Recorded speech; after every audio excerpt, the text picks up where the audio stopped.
20 individual o maliliit na negosyante at isang kooperatiba sa Bangsamoro Autonomous Region in Muslim Mindanao ang unang batch ng mga benepisyaryo na tumanggap ng tulong pinansyal sa ilalim ng Magnegosyo Taday program ng Office of the Vice President Sara Duterte.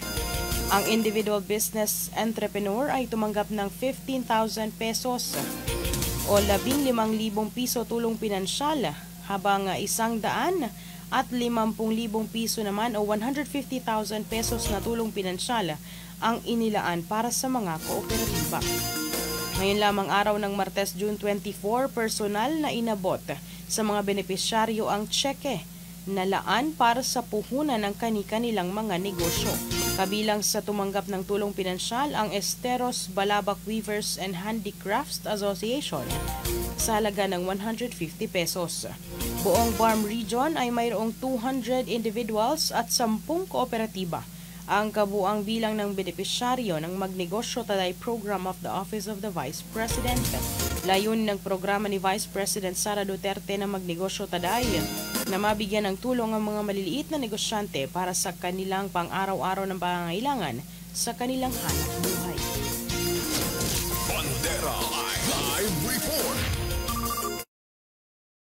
Ang pinaka-need namin sa kooperatiba namin ay makabili po kami ng aming mga materials tulad ng molder, balabak, brass, yung mga kagamitan namin, yung emulsion, galana, may drying bath, at saka yung may zipper, slider, at saka ano pa ba yun?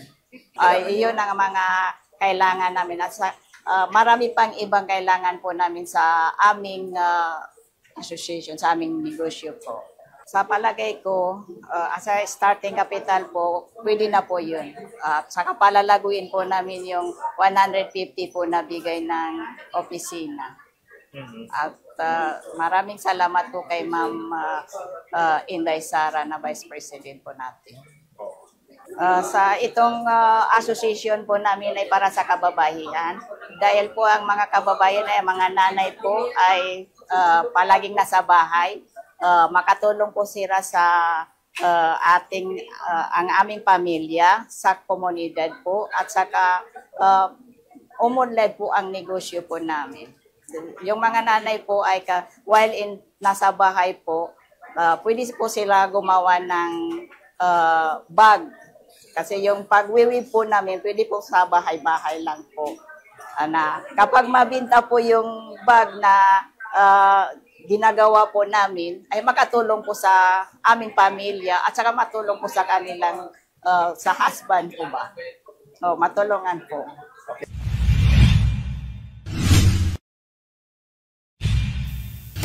Bandera Reports Afternoon Edition.